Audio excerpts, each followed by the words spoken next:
미국의 대북 정책 기조가 나왔습니다. 동맹을 통한 핵 문제 해결이 큰 틀인 것 같은데요. 꼬여있는 북미 관계를 풀 수 있는 모티브가 될지 상당히 좀 궁금할 수밖에 없습니다. 북미와 남북 관계에 대해서 알아보는 시간을 갖도록 하겠습니다. 정대진 아주대 통일연구소 교수 나오셨습니다. 안녕하십니까? 안녕하십니까? 예. 며칠 전이었죠? 지난주였습니까? 아니면 이번 주 초였습니까? 대북 정책 기조 발표가 됐고, 대강은 지금 뭐 알려졌고 세부적인 거는 아직 저희가 알 수가 없는 상태인데, 지금 접하신 걸로 어떻게 지금 평가를 하고 계십니까? 미국의 새로운 정부의 대북 정책 기조에 대해서. 지난 이제 주말경부터 나왔죠. 근데 예, 그렇죠. 엄밀히 말씀드리면 대북 정책 전반이 다 발표된 게 아니라 대북 정책 리뷰가 끝났다는 사실을 발표를 한 겁니다. 그러면서 이제 기조를 이야기한 건데 그 기조를 봤을 때 어쨌든 방점은 외교적인 해법. 그렇지만 북한한테 또 공을 넘기면서 북한도 이제 강대강 선대선을 미국한테 요구를 했습니다. 당신들이 강하게 나오면 우리도 강하게 가고 선하게 나오면 선하게 가겠다는 강대강 선대선 얘기했는데 말하자면 이것도 이제 미국판 강대강 선대선인 것 같습니다. 근데 이제 순서는 선대선 강대강인 것 같아요. 그 점에서는 일단 그래도 조금 이제 외교가에서는 좀 안도를 하는 것 같은데 어쨌든 원칙에 입각한 실용적 접근. 그러니까 그 북한을 선과 악으로 본다기보다도 어쨌든 협상의 결과, 비핵화의 구체적인 성과를 내기 위해서 노력하겠다. 특히 외교적인 부분에 방점을 찍고 앞으로 동맹국과 협조하면서 원칙에 입각해서 실용적으로 접근하겠다라고 하는 그 이야기. 그러니까 사실 내용이 뭔지 되게 또 더 궁금해지는 거죠. 그래서 그 기조만 좀 발표가 됐고 어떤 이제 어프로치 접근을 할 건지에 대해서는 구체적으로 세세하게 뭐 아직 얘기는 하지는 않은 상황입니다. 앞으로 이제 시간이 지나면서 계속해서 나오지 않을까라는 생각이 드네요. 북한에 공을 넘겼다라고 말씀을 하셨는데요. 북한에 공을 넘긴 미국의 생각은 뭘까요? 구체적인 걸 밝히지 않는 게 어쨌든 전술상 유리하죠. 특히 직접 만나서 좀 이야기를 하겠다라고 하는 거에서 상대 북한을 협상 테이블로 끌고 나오기 위한 하나의 좀 전술이 좀 아닐까 싶습니다. 그리고 구체적으로 먼저 만나기도 전에 어느 단계부터 시작하자라고 얘기하게 되면은 사실 그동안에 이제 북한의 이제 대화 패턴을 분석해 봤을 때 그거보다 플러스 알파를 하나 더 요구를 하게 되는 거잖아요. 협상을 할 때 언제든지 그렇죠. 상대방이 뭐 기준선을 얘기하면 거기보다 하나 더 플러스 알파를 얘기하고 협상장에 나가게 되는 것이기 때문에 아마 그런 것들을 좀 더 피하기 위해서 기조만 이야기하고 구체적인 것들을 밝히지 않고 그래서 그 모양새가 이제 공을 넘긴 것. 근데 이제 북한도 아마 이제 비슷한 모양새거든요. 북한도 1월 달에 공을 넘긴 셈인데 다시 또 공이 또 넘어온 겁니다. 그렇게 아마 공을 주고받는 모양새가 우리가 보기에는 계속 좀 펼쳐질 것 같습니다. 공을 주고받는 모양새가 상당히 계속해서 펼쳐진다. 자, 그러면 북한 입장에서는 어떻게 나올 거라고 지금 보십니까? 북한은 입장을 좀 강하게 좀 밝혔죠. 지난 주말에 동시다발 3건의 담화를 발표를 했습니다. 김여정 부부장은 대남 담화를 강하게 비난 담화를 발표를 했고, 그리고 이제 그 국무성 대변인의 그 발언에 대해서 북한 외무성 대변인이, 그리고 또 바이든 대통령의 의회 연설에 대해서는 미국의 북한의 외무성 미국 담당 국장이 심각한 실수를 했다, 대단한 실수를 했다라고 하면서 이제 그렇게 3건의 동시담화 발표를 했습니다. 그러면서 이제 북한도 이제 지금 좀 받기도 뭐하고 그렇다고 아무것도 안 하기도 뭐한 지금 조금 애매한 한 주 정도를 좀 보낼 것 같습니다. 북한도 이제 검토를 할 겁니다. 제안이 왔으니까 검토를 해야 되는데 속이 좀 시원하지는 않을 거예요. 출발선을 뭐 그럼 트럼프 때 북미 싱가포르 선언 때부터 해서 뭐부터 얘기해보자. 종전선언, 뭐 북미 수교를 위한 선언, 뭐 협상, 어느 출발선부터 얘기하자라고 하는 게 지금 구체적으로 제안이 북한한테 얼만큼 갔는지 모르겠지만 그게 지금 없는 상황이라면 북한도 손해진 게 없는데 나가봤자 이게 얻을 게 없다라는 그런 생각에서 지금 아마 좀 계산기를 좀 많이 좀 두드리고 있을 건데 이게 좀 쉬워 보이지는 않는 것 같습니다. 북한 입장에서도. 글쎄, 저번에 하노이 때의 그 기억이 워낙 강하기 때문에 북한 입장에서도 굉장히 좀 조심스럽게 나갈 수밖에 없을 것 같고, 또 하나 따져보면 뭐 싱가포르 때는 만나서 어느 정도 합의를 했지만 하노이 때를 한번 생각해 보면 북한은 영변이라고 하는 카드를 갖고 갔던 거였고요. 미국은 그 카드를 거부할 뿐만 아니라 본인의 카드를 내놨지 않았기 때문에 북한 입장에서 봤을 땐 우리 연변 카드 내놨으니까 이번에 시작은 미국에서 뭔가 카드를 내놓으면서 시작을 해야 되지 않느냐, 이런 얘기를 할 가능성도 있다라고 생각이 되거든요. 거기에 대해서는 지금 어떻게 전망을 하십니까? 예, 말씀하신 건 충분히 이제 맞습니다. 그러니까 영변이라고 하는 건 북한은 나름대로 성의를 이제 보였다라고 하는 거죠. 그렇죠. 그런데 이제 거기에 대해서 미국에서는 그때 하노이에서 영변 플러스 알파를 이야기를 하고, 예. 그리고 주변에 이제 근본적인 상황이 북한 입장에서 바뀐 게 없다라고 지금 볼 겁니다. 아마. 예. 그러니까 대북 적대시 정책이라고 하는 거, 이게 바이든 행정부가 외교라고 하는 거에 방점을 찍고 대화를 하자라고 이야기를 하지만 북한 입장에서 봤을 때는 미국의 대북 적대시 정책이라고 하는 그 기조가 바뀌었느냐, 아닐 거라고 보고 있을 거예요. 왜냐하면 바이든 행정부가 말은 부드럽게 하는 것 같은데 인권 문제라고 하는 거, 가치 외교의 그렇죠. 기준선을 예, 예, 아주 예. 강하게 이야기하잖아요. 그거 입장에서 봤을 때는 북한 입장에서 전 국제사회가 모두가 이제 북한 보고 변화라고 하지만 북한 입장에서는 지금 받아들이기가 힘든 예. 그런 기준선에서 출발하자고 하는 거기 때문에 북한도 지금 그래서 좀 대화에 섣불리 좀 나오기가 좀 머뭇거릴 수밖에 없는 상황인데, 근데 이제 국내 자신들의 경제 사정이나 국내 상황이 좀 여유로우면 북한도 충분히 좀 버티기에 들어갈 텐데 예. 지금 좀 그러기도 힘들어 보이는 상황이고요.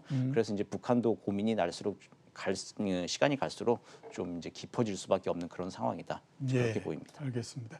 검토가 끝났다라는 얘기가 나왔을 때의 두 개의 단어가 같이 나왔습니다. 일괄 타결과 점진적 타결, 뭐 단계적 타결, 이 얘기가 나왔었는데요. 그러니까 일괄 타결에서 지금 그 단계적 타결로서 이렇게 이 넘어왔다라고들 얘기를 많이 하는데, 그게 실제적으로 문제를 푸는 데에서 훨씬 더 유리한 형태인 건가요? 어떻게 보십니까? 두 개 다 장단점이 있죠. 일괄 타격이라고 하는 거는 그 북미 간에 지금 신뢰가 없는 상황에서 어쨌든 정상이든 고위급이 만나가지고 예, 큰 한꺼번에. 목표, 큰 예. 목표를 정해놓고 여기까지 가자라고 이제 뭐 포괄적인 목표를 정해놓고, 그러고 이제 단계를 빼는 데에서는 조금 속도가 좀 날 수가 있죠. 예. 그리고 북미 간의 오랜 적대 관계를 청산하고 어쨌든 포괄적으로 목표를 정해놓고 가자라고 하는 거. 그런데 이제 그 중간에 또 가기까지가 힘들다는 건 우리가 트럼프 대통령 때 그렇죠. 봤죠. 예, 예. 목표는 잘 잡아놨습니다. 잘 잡아놨는데. 예, 싱가포르에서는 화려하게 했지만, 그렇지만 거기까지 안 되는 건 우리는 한 2년, 3년간 봤습니다. 이제 그렇기 때문에 이제 또 다시 단계적 점진적 접근을 하자는 건데, 이것도 옛날에도 90년대, 2000년대 많이 썼던 또 그렇죠. 방식입니다. 예, 예. 수도 없이 많이 육자회담부터 그렇죠. 해가지고 뭐. 네, 수도 없이 회의를 많이 했기 때문에 이것도 역시 이렇게 속 시원해 좀 보이지는 않은 상황이죠. 예. 근데 이제 전에 게 포괄적 타결이라고 하는 게 어쨌든 빚이 좀 바랜 상황에서 그 추억은 가지고 있어요.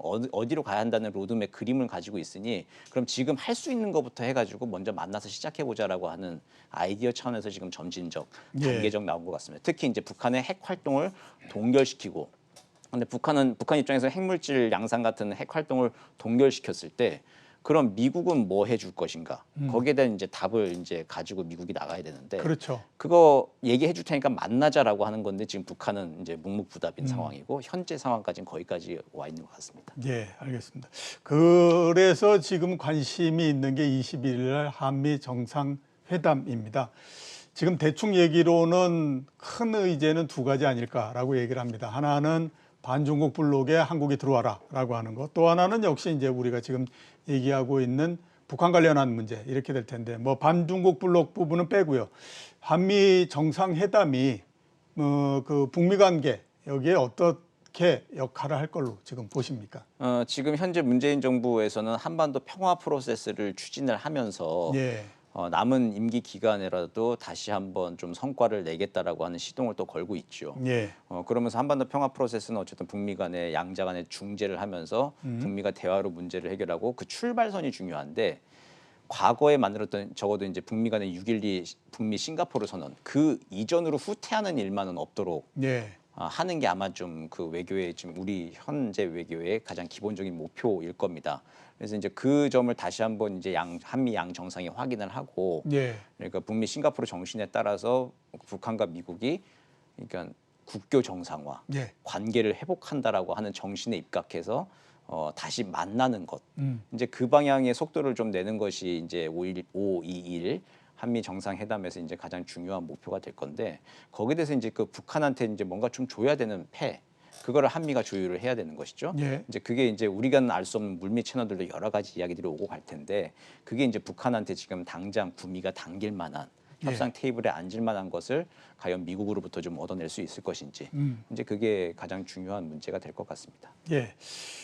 올해가 대통령 임기 5년 차입니다. 첫 번째에 남북 정상회담이 열렸을 때가 제 기억이 맞다라고 하면 임기 1년 차였던 걸로 보이거든요. 그러니까 임기 1년 차하고 임기 5년 차는 굉장히 차이가 많이 날 수밖에 없죠. 특히 이제 그동안에 우리 그러니까 남북 정상회담을 갖고 그 다음 정부가 들어와서 그 전에 합의했던 것들이 사라지고 이랬던 과정들을 많이 겪었기 때문에 올해 힘이 붙지 않을 거다라고 하는 전망도 상당히 많이 있거든요. 그리고 따져보면 우리의 정치 일정상 그것도 또 아주 틀린 얘기는 아닌 것 같다 이런 생각도 드는데 그런 한계점은 없을까요? 어떻게 보십니까?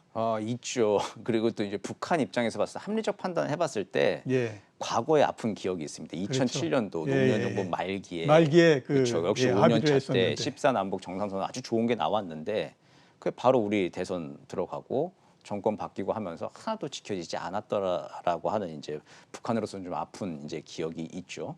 이제 그런 상황에서 그런 학습 효과가 있는 북한이 지금 현 정권하고 이야기할 유인이 좀 없는 건 맞습니다.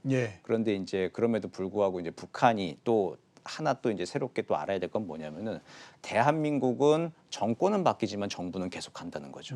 그 대한민국 정부가 어느 정부가 뭐 영구 분단 얘기하거나 전쟁 불사론 얘기하는 정부는 없잖아요. 그렇죠. 북한에 대해서 뭐 대략 좀 약간 좀 강경한 입장이 있거나 조금 더 좀 포용적인 입장이 있거나 좀 그런 변주는 있지만 한반도 평화 그리고 뭐 전쟁 불용 거기에 대해서는 뭐 대한민국 정부는 일관된 기조를 가지고 있습니다.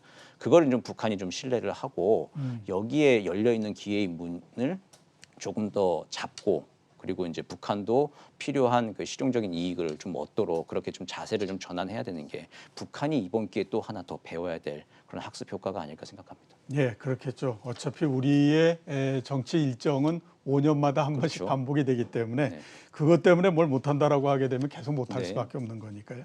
어제였죠. G7 외교 개발 장관 회의가 있었고 거기에서 공동 그 선언 발표가 있었습니다. 그 안에도 보면 또 북한과 관련한 부분들이 언급이 있었는데 주요한 내용이 어떤 게 있었고 그에 어떤 영향을 줄지 좀 말씀해 주시겠습니까? 예, 북한의 비핵화 그리고 한반도 평화 증진 여기에 대해서 이제 G7 외교장관 회견을 할 때마다 거의 이제 클리셰처럼 이제 그 관용어구처럼 같이 늘 계속 반복이 되는 이야기들입니다. 그러면서 이제 그 한반도 평화 북한의 비핵화라고 하는 거기 이제 이야기가 G7 외무장관회담에 다시 한번 강조가 됐고 이게 마침 이제 미국의 대북 정책 그 리뷰가 끝났다라고 하는 사실과 맞물리면서 특히 이제 그 점진적 단계적 접근을 좀 해야겠다 외교적 해법을 모색한다라고 하는 미국의 발표와 맞물리면서 이게 지지하는 모양새가 이제 된 것이죠. 그래서 이제 국제사회가 어쨌든 대화를 다시 하는 방향 쪽으로 북한의 이제 추가적인 그 제재나 아니면 지금 있는 제재의 강도를 더 높인다거나라고 하는 그런 압박의 모양새가 아니라 대화의 기운이 지금 이렇게 좀 기회의 문이 열리고 있을 때 북한도 여기에 열려 있는 그 틈을 좀 잘 활용을 하는 것이 지금 좀 유익할 거라고 판단을 합니다. 근데 이제 북한은 이제 그런 경험들이 별로 없는 것이고 그리고 또 이게 자기들한테 정말 유리할지에 대해서 아무래도 약간 좀 폐쇄적인 정권이다 보니까 계산할 게 좀 많은 거죠.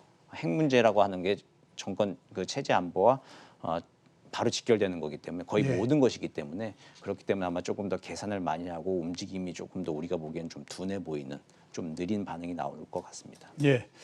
자, 그 미국과 북한 사이의 협상 앞으로 향방이 어떻게 될까 굉장히 궁금하거든요. 오바마 행정부 때처럼 아무것도 안 하겠다는 거는 아니고 그다음에 트럼프 행정부 때처럼 요란하게 뭔가 하는데 실속은 아무것도 없는 그런 형태도 아닐 거다라고 얘기했는데 협상의 향방에 대해서는 어떻게 지금 보십니까?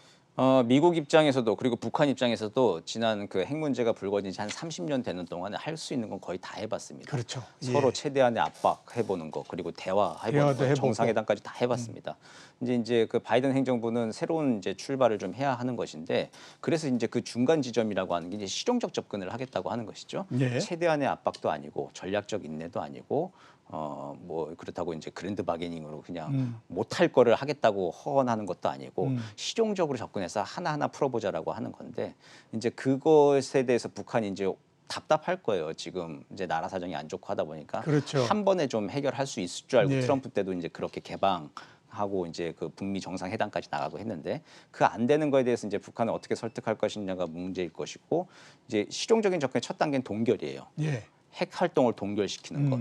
거기에 대해서 그럼 북한한테는 이제 뭘 줄 것인가? 예. 이제 그러니까 지금 미국에서는 바이든 행정부 인권 문제에 대해서 얘기를 많이 높여놨는데 그렇죠. 그 인권 문제 얘기 안 한다는 것 자체 그냥 그 카드 일단 그럼 너네가 핵 활동 안 하면은 그거 빼고 어제 우리 다시 대화 시작해 보자라고 하는 거 그거 과연 북한한테 매력적인 카드일까? 예, 그렇게 매력적이지는 그렇죠. 않을 것 같아요. 별로 손에 쥐는 게 없으니까요. 예. 그렇기 때문에 이제 미국 쪽에서 또 한국 쪽에서 실익이 남는 무엇을 또 줄 것인가 그 카드를 맞추는 게 아마 단기간 한 올해 하반기에 가장 중요한 과제일 것 같습니다. 예, 알겠습니다. 오늘 나와주셔서 감사합니다. 지금까지 정대진 아주대 통일연구소 교수였습니다.